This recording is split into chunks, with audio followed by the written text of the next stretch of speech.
Silence is not weakness, it is the moment you stop begging for proof and start living like your value is already decided.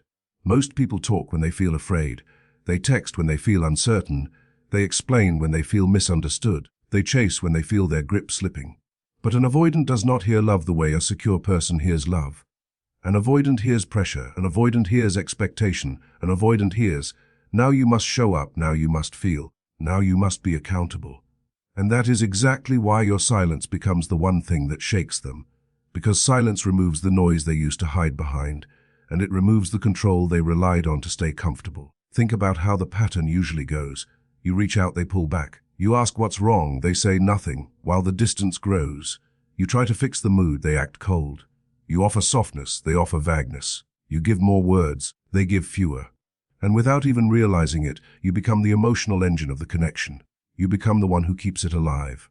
You become the one who bends, who apologizes, who overthinks, who reads between lines that were never meant to be clear. And the avoidant starts to believe something dangerous, not because they are evil, but because they are conditioned. They start believing you will always chase clarity.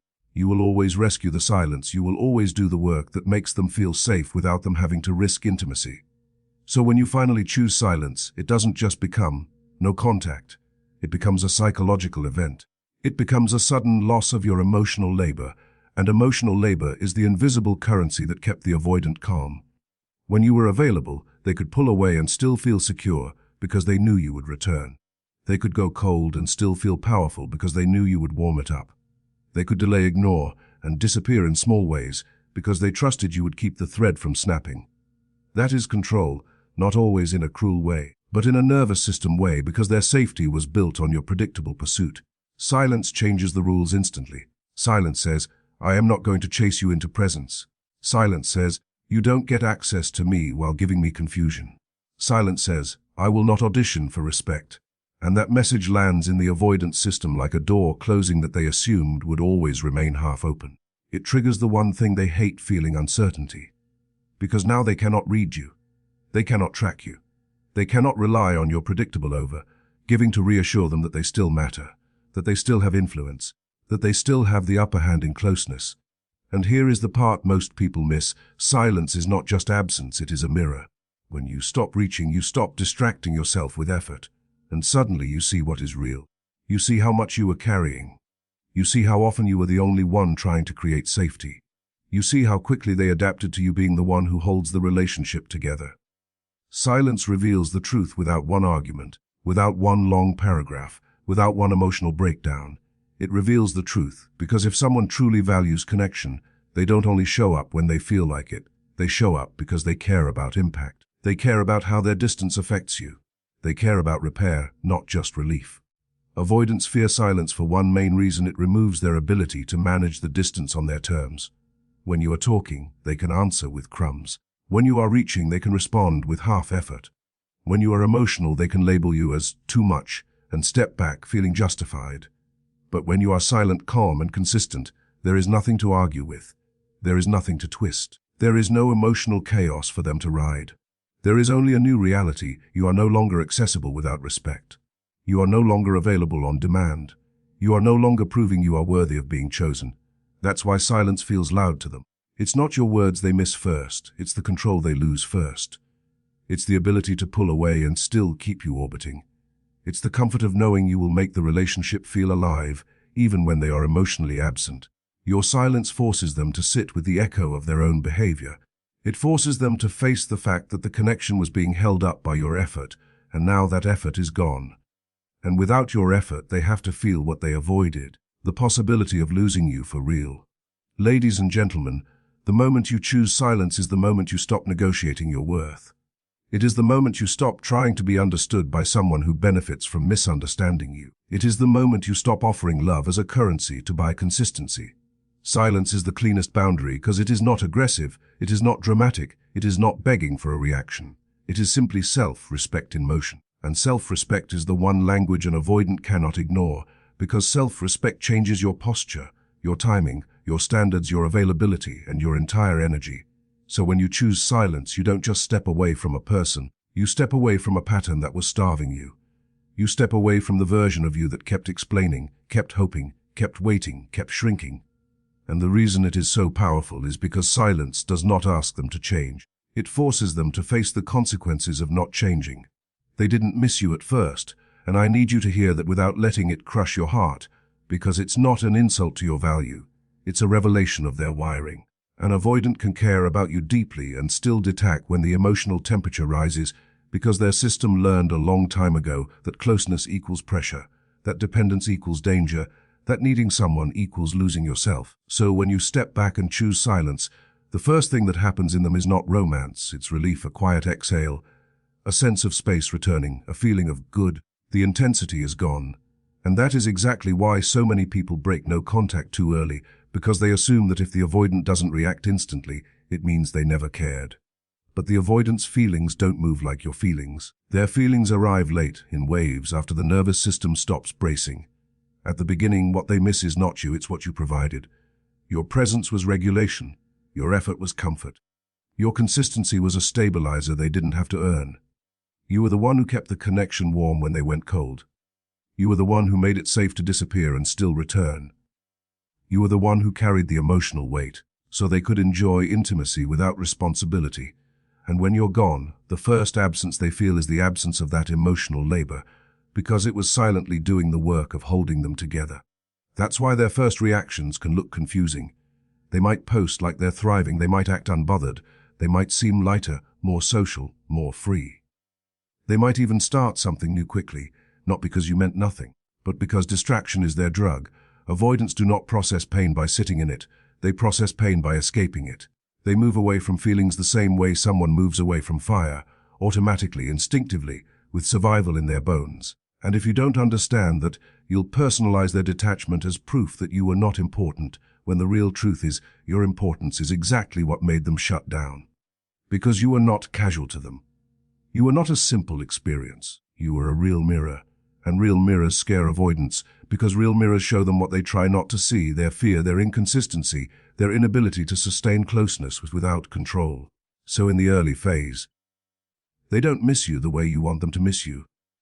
They miss the comfort of knowing you were still there, the comfort of knowing they could access you if they got lonely, the comfort of knowing they still mattered to you even when they weren't showing up correctly. And this is where your silence becomes a psychological earthquake. Because now, they can't check in and get instant reassurance. Now, they can't throw a breadcrumb and watch you light up. Now, they can't test the waters and feel powerful. Your silence interrupts their ability to regulate themselves through your availability. So what happens next is subtle at first. They start reaching for their phone without thinking. They open the chat, not to message you, but to feel the certainty of your presence. They scroll, they hover, they stare at the last moment of connection like it's a photograph. And then they feel something unfamiliar, a void they can't explain. Not heartbreak yet, not love songs yet, just a quiet discomfort. It's the discomfort of losing an emotional supply they didn't admit they depended on. It's the discomfort of realizing the world still turns even when they pull away, but now you're not orbiting them. This is the second phase, when their mind begins trying to regain control. They rationalize, they justify, they rewrite the story. They tell themselves you were too emotional, too intense, too demanding. They tell themselves they needed peace. They tell themselves it's better this way. Why do they do that? Because if they can label you as the problem, they don't have to face themselves. If they can make you too much, they don't have to admit they were too little. If they can paint your needs as unreasonable, they don't have to confront their avoidance. But silence, real silence, doesn't argue with their narrative. It just stands there, clean, unmoved. And that is what breaks through. Because when you stop reacting, they lose the feedback that helped them maintain the illusion. When you stop trying to be understood, they lose the power of dismissing you. When you stop chasing, they lose the role where you're the pursuer and they're the prize. And slowly, that begins to turn into something deeper than discomfort. It becomes curious. The obsession doesn't start because they suddenly became loving. It starts because you created a gap they cannot close. The human mind hates open loops. It hates unanswered questions. It hates unfinished stories. And avoidants, more than anyone, rely on predictability to feel safe. They like to know where you stand, not so they can cherish you, but so they can manage you. They like to know you're still there, still reachable, still emotionally invested, still waiting in the background as a backup plan for their loneliness. They don't always do it consciously, but their nervous system learned control as survival, and your predictability was part of that control. So when you choose silence, You become the first thing that disrupts their internal math. They expected you to chase, you didn't. They expected you to fold, you stayed still. They expected your emotions to explode, but you went calm. That is a gap. That gap is the space between what they believed about you and what you just proved. And when their brain hits that gap, it starts working overtime, because now you are no longer solved. Before, they knew the script. You would reach out. You would ask for clarity. You would try to fix. You would try to understand. You would try to hold on, and they could stay emotionally distant while still being desired. That was the safest position for them, being wanted without having to fully show up. But your silence changes the position of power. It says, I'm not chasing a connection that can't hold me. And that creates a psychological cliff edge for them, because now the thing they were avoiding, real consequences, is right in front of them. This is when obsession begins, because obsession is not always desire. Obsession is the mind trying to regain certainty. It's the mind trying to restore control. It's the mind trying to reduce anxiety by solving the puzzle. They begin to replay moments, not because they miss you in a pure way yet, but because their brain is trying to figure out how this happened. They start scanning memories for clues. They remember your tone, your last message, your last look, your last patience. They ask themselves, when did they change? They ask, did I push too far? They ask, were they always this strong? And the more they replay, the more emotional charge builds, because replay turns into awareness, and awareness turns into discomfort, and discomfort turns into longing. You need to understand what makes this powerful. When you were talking, you were giving them access. When you were texting, you were giving them access. When you were emotional, you were giving them a role, the calm one, the detached one, the one who can judge you as too much. But when you are silent, you are no longer feeding them information. You are no longer confirming their importance. You are no longer giving them the ability to regulate through your reaction. Silence starves the pattern. And when a pattern is starved, the brain panics because it doesn't know what comes next. This is why they check your social media. This is why they suddenly watch your stories. This is why they lurk. This is why they appear out of nowhere with a random A. Not because they have changed, but because their nervous system is trying to close the loop. They want to see if they still have access. They want to see if you're still available. They want to test if the gap can be closed with a small signal. And if you respond quickly, emotionally, intensely, the gap closes, their anxiety drops, and their obsession fades. Because the obsession was never about love, it was about uncertainty. But if you stay silent, or you stay calm and slow, the gap remains open, and that open loop becomes a magnet. Because now they have to sit with the possibility that they don't control the connection anymore. They have to sit with the possibility that you're moving forward. They have to sit with the possibility that your love was not something they could take for granted. And for an avoidant, that is terrifying, because it activates the very wound they try to hide, the fear of being rejected, the fear of not being enough, the fear of being left first. Yes, avoidants fear intimacy, but they also fear abandonment. They just deal with it differently. They don't beg. They detach. They don't cry. They disappear. They don't confess. They control. And your silence triggers their abandonment fear without giving them the tools to fix it in the old way. That's why obsession intensifies, because the usual control levers don't work. They can't pull away to feel powerful if you've already stepped back. They can't punish you with distance if you've already chosen distance. They can't make you chase if you refuse to chase. Their entire system loses its grip.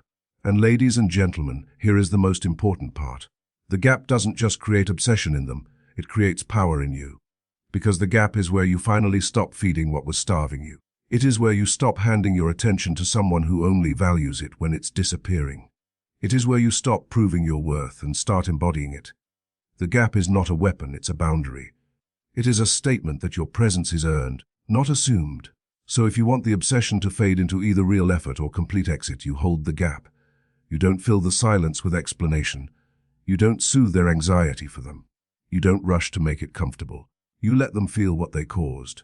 You let them face what they avoided. You let them experience the truth that your love is not guaranteed and your access is not free. Most people believe the relationship is felt in the relationship. They believe the emotion should be obvious while you're still together. They believe love should make someone show up, speak up, soften, and fight for connection in real time. But with avoidance, it often doesn't work like that. With avoidance, the feeling is delayed. With avoidance, the realization comes late. With avoidance, the heart doesn't wake up in the moment of closeness. It wakes up in the moment of distance. And if you don't understand this, you will spend months blaming yourself, thinking you weren't lovable enough, interesting enough, patient enough, when the truth is, your love was not the problem, their nervous system was. An avoidant learns early that feelings are dangerous. They learn that needing someone can lead to disappointment.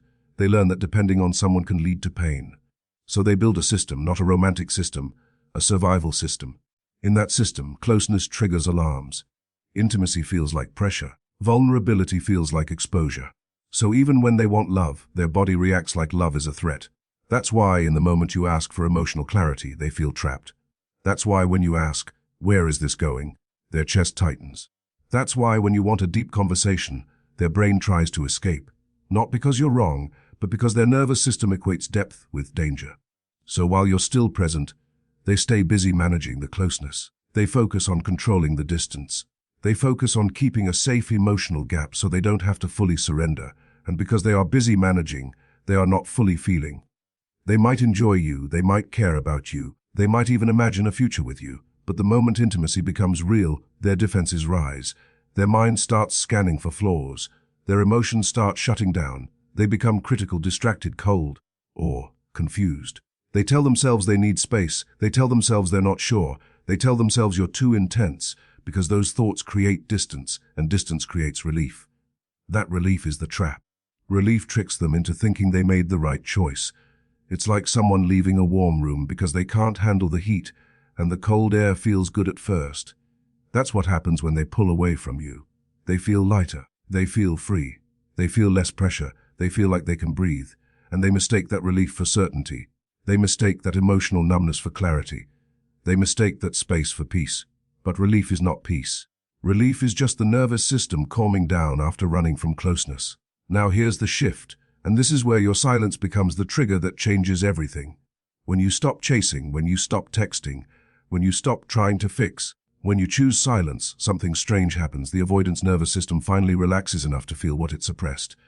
Because the pressure of closeness is gone, the intensity is gone, the expectations are gone. And now, without you right there, their defenses don't need to stay as high. The mind stops scanning for flaws, the body stops bracing, and in that calmer state the emotions that were buried begin to rise. This is why avoidants often realize later. This is why they reach out weeks or months after. This is why they suddenly miss you when you've already started healing. It's not always manipulation, it's timing. Their emotional system only lets them feel once the relationship is no longer demanding anything from them. They feel safer to feel when they are not being asked to respond. That's painful, because it means you can give them love every day and they won't appreciate it while it's there.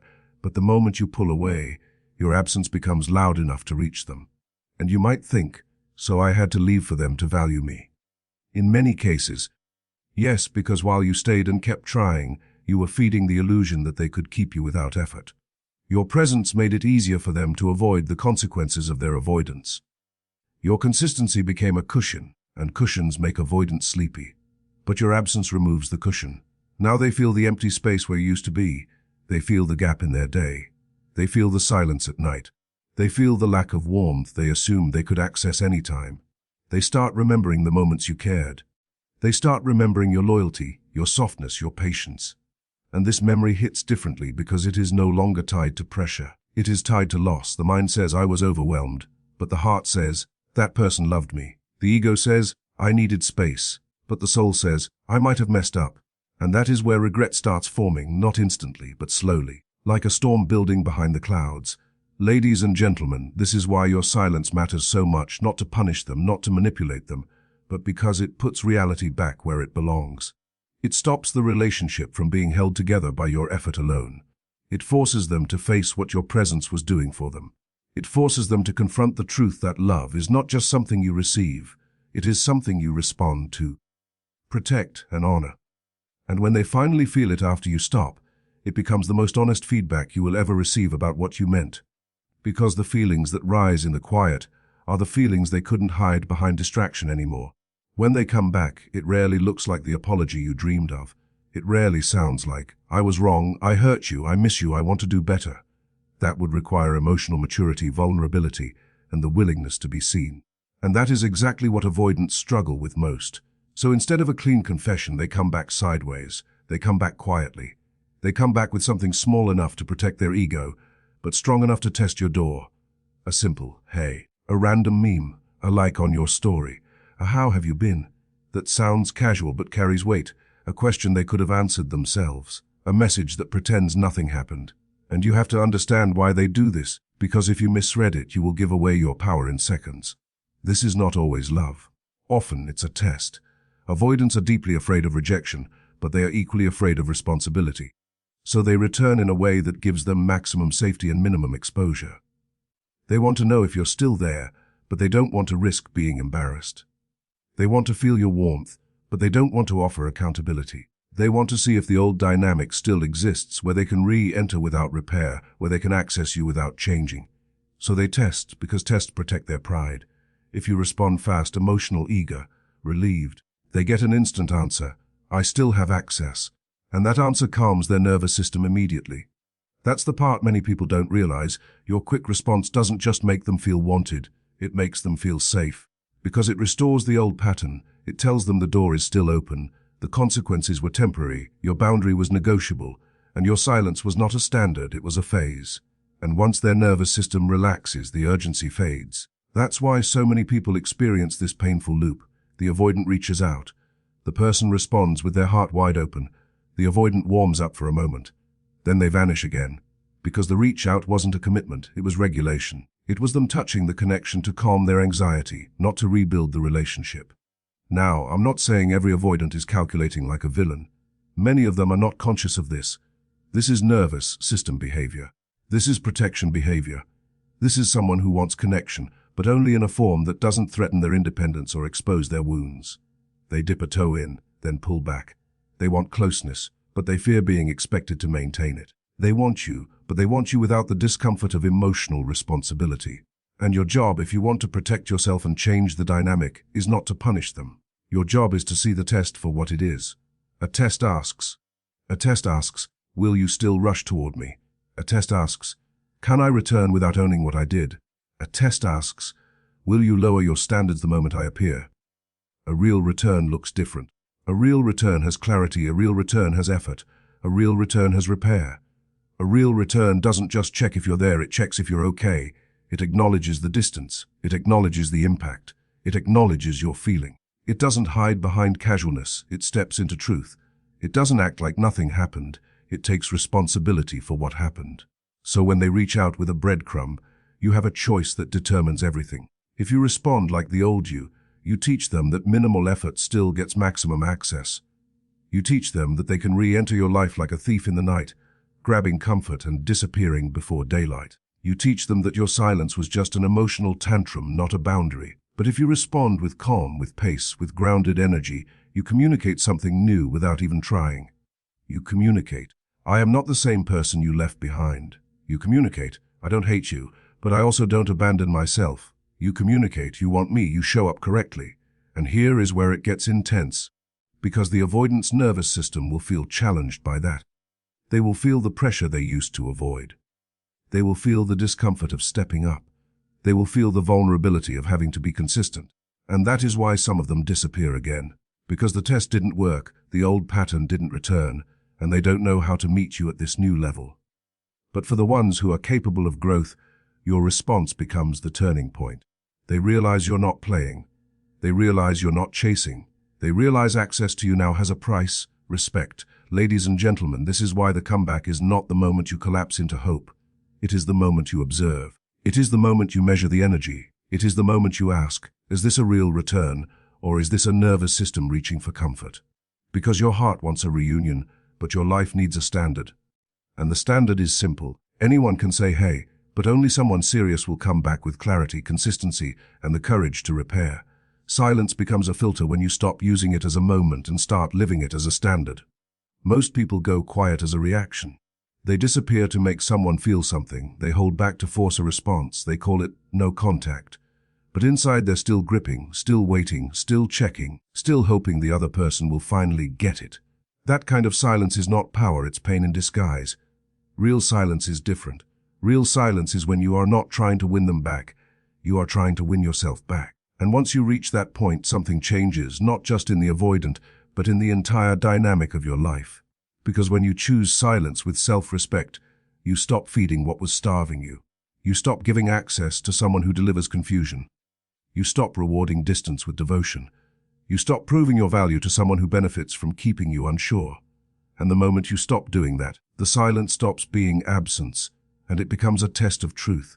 Not a test you set up like a game, but a test reality naturally creates. When you remove your constant effort, when you remove your constant availability, what remains is the truth of their character, their intention, and their capacity. That is why silence is a filter. It filters out the people who only like you when you're easy to control. It filters out the people who want your loyalty but not your needs. It filters out the people who love the version of you that overgives, over-explains, and overstays. It exposes who is serious and who is just comfortable. And this is where your power comes back, because you stop trying to decode mixed signals and you start measuring behavior. You see, an avoidant can say they care. An avoidant can say they miss you. An avoidant can even cry when they feel you slipping. But words don't reveal commitment. Patterns do. Effort does. Consistency does. Repair does. And silence creates a situation where those qualities either show up or they don't. When you are always present, always forgiving, always available, you make it easy for someone to stay halfway. They can give you breadcrumbs and you'll build a meal. They can give you minutes and you'll give them months. They can disappear and return and you'll call it love. Your over-availability becomes a cushion that protects them from consequences. And people don't change when they are protected from consequences. They change when reality becomes undeniable. Silence makes reality undeniable. It tells the avoidant, if you want access, you must rise. It tells them, if you want closeness, you must be consistent. It tells them, if you want love, you must be accountable. And at that point, the avoidant faces a crossroads. Because your silence doesn't force them to choose you, it forces them to choose who they are going to be. Some avoidants will not rise. They will vanish. They will blame you. They will call you cold. They will call you dramatic. They will say you changed. They will act like you're the problem, because it's easier to demonize your boundary than to admit they failed your heart. And if that happens, as painful as it is, your silence has done its job. It has saved you years of confusion. It has prevented you from building a life around a person who only loves you when it costs them nothing. But some avoidants will feel the loss and they will begin to grow. Not because you begged them to, but because they realize the old version of you is gone. They realize the relationship can no longer survive on your effort alone. They realize you are no longer a comfort source they can tap into when they're lonely. They realize you are a real person with standards, not a safe option waiting in the background. And here's what that growth looks like. It's not just them reaching out, it's them showing up differently. It's them being clearer. It's them being more consistent. It's them taking responsibility without you dragging it out of them. It's them repairing instead of resetting. It's them meeting you at the level of your self-respect. Because real love does not fear standards. Real love respects standards. Ladies and gentlemen, when silence becomes a filter, you stop asking, will they come back? And you start asking, if they come back, will they come back correctly? You stop praying for contact and you start protecting your peace. You stop counting days and you start building your life. You stop being emotionally available to someone who is emotionally unsafe.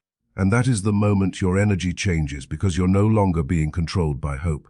And here is the deepest part: your silence filters you too. It filters the old you out of your own life. It removes the version of you that tolerates inconsistency. It removes the version of you that confuses intensity with love. It removes the version of you that keeps lowering standards just to keep someone. Silence teaches you to sit with discomfort without chasing relief. Silence teaches you to choose dignity over dopamine. Silence teaches you that loneliness is not the worst thing, self-abandonment is. So whether the avoidant rises or disappears, you win. You win because you finally stop negotiating with a dynamic that was draining you. You win because you stop giving your power away every time you feel uncertain. You win because you stop making your worth dependent on someone's readiness. And when you reach that place, something almost sacred happens. You stop attracting people who want to control you, and you start attracting people who want to build with you. That's the final flip. Silence is not just what makes them feel something. Silence is what makes you become someone. Someone who is calm, clear, unshakable. Someone who doesn't chase love but receives it. Someone who doesn't beg to be chosen but expects to be honored. City. Why aren't they chasing me? Why aren't they checking in? Did they move on? Did I finally lose them? And that curiosity is the doorway to pain. Because curiosity is the first crack in their avoidance. It's the first moment they stop feeling relief and start feeling loss. Not because they suddenly became secure, but because the consequences became real enough to reach their nervous system. Ladies and gentlemen, this is why patience is power. Your silence is not meant to force them to miss you in a day. Your silence is meant to remove the crutch that kept them emotionally asleep. And when the crutch is gone, they must stand on their own feelings, and that is when the delayed wave hits. That is when they start realizing what they had. That is when the absence stops being relief and starts becoming weight.